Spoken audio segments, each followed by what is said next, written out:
Rachel Holt for Nesson.com. Thanks for tuning into our fantasy football podcast. I'm joined by DJ Foster of Fox Sports. Thanks for being here, DJ.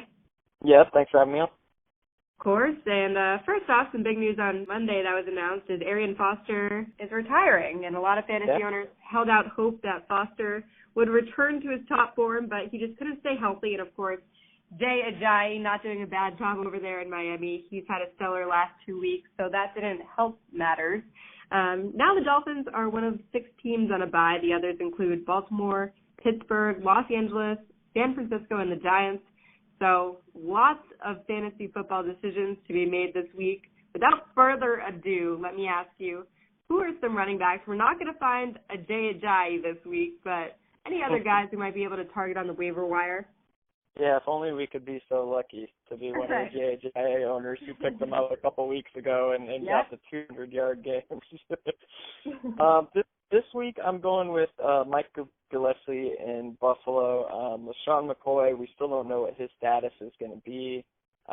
He definitely didn't look 100% on Sunday. It's possible that he sits this game out, and so Gillespie would run right into a starting role right off the bat. A couple other options. Jerick McKinnon was really banged up on Sunday and kind of left the game with multiple injuries. It's possible that he sits, and if he does, Matt Asiata would be a really good pickup in Minnesota. Devontae Booker is getting more of the workload in Denver. If he's still out there somehow, you should go nab him. And then finally, my last one to pick up, Chris Thompson is starting to be used a little bit more in Washington. He got more carries than Matt Jones last week. Jones struggled with some fumbles, so it's possible that he's in the doghouse a little bit. Thompson's a good receiving back, so he can help you out in PPR. But those would be my top 4 options on the waiver wire at running back this week. Okay, what about wide receiver? According to ESPN, Kenny Britt of the Rams was one of the guys that was the most added in fantasy football in the last 7 days. Are there any guys like that we might still be able to find?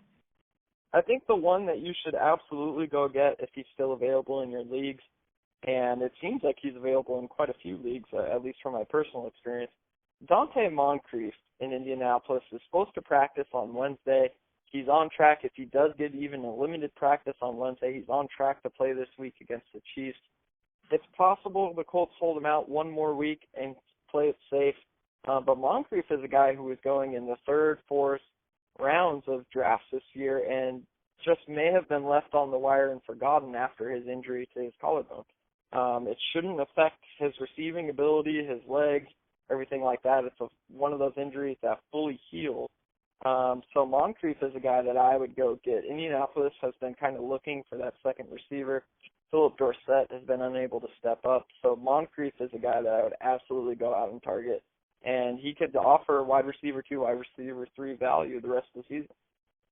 Good names to look at, and those aren't the only issues we have going into this week. It's been an interesting couple of weeks for quarterbacks, to say the least. First, we have quarterback controversies, which are keeping the media going over there in New York with the Jets and, of course, the Dallas Cowboys. We've heard plenty about those two.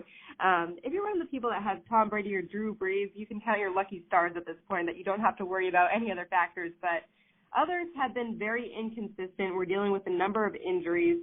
Brian Hoyer was a good waiver wire pickup, and now he's injured. Are there any guys we might be able to grab this week? Yeah, you're really hurting this week for quarterbacks with so many teams on bye, so many uncertain situations. A guy that might be available is Trevor Siemian in Denver. They play the Chargers. Chargers' pass defense has not been great. You can exploit them through the air. So he's a low upside option, but he's a decent fill-in for this week. If for some reason Andy Dalton is available in your league, they're playing the Redskins. That's a decent matchup, but Tyler Eifert is on his way back, so he's getting some weapons back in the passing game. So I would look at those two if they're available, but again, with all the bye weeks, it's going to be tough to have a streaming option this week. Maybe you get risky and play Fitzpatrick against Cleveland, who hasn't been able to stop anyone. I'm going to stay away from that one. I would rather take one of the other guys I mentioned, but you know, if you're one of those guys that likes to pick on Cleveland, go for it. You know, you're not the first person to say Fitzpatrick. I know it has me a little nervous too, but We'll see. You already mentioned him, LaShawn McCoy. People are asking questions. He was prevented from doing much last week, as you mentioned, after he entered the game despite a lingering hamstring injury. He will maybe play in Week 8. Des Bryant is also expected to return for the Dallas Cowboys. Do you have any concerns about starting either of these two guys? With McCoy, I do. Obviously, we'll need to see if he's active, if he's playing. But I'd be a little bit nervous that Buffalo is going to take it easy with him, especially after it blew up in their face last week. They have a bye week in Week 10 coming, so they have New England this week, Seattle next week. It's possible that they may say, look, take these next 2 weeks, these next 3 weeks to get completely healthy. We'll use you for the stretch run. That's not a completely unlikely scenario. With Des Bryant, I'm pretty comfortable starting him. He's coming off the bye week. He maybe could have gone in Week 6 against the Packers, but the Cowboys played it safe. I think he's ready to go against Philadelphia. As long as Des is active, I'm playing. Okay, good to know. One of the guys that has been a fantasy football dream this year is Spencer Ware, and he was because we saw this coming. We predicted him as being one of the guys to go to after Jamal Charles was coming back slowly from that injury. And he was really broke out the past couple of weeks, and he really hasn't seemed to be bothered by Charles coming back into the lineup. Is Spencer Ware someone you continue to see his production go up in the coming weeks? Yeah, I've been kind of waiting for him to fall off, and it just hasn't happened. And a lot of that has to do with Charles still not being 100%, still not eating into his workload at all. The upcoming schedule for the Chiefs is great, too. They're coming off big games, obviously, against the Colts and the Saints. But ahead for them, they play the Colts this week, is Indianapolis, Jacksonville, Carolina, Tampa Bay.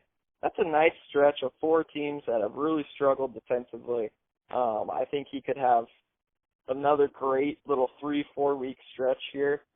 Eventually, I think Charles will come back and take a few carries, but by all means, this is Spencer Ware's job in my mind.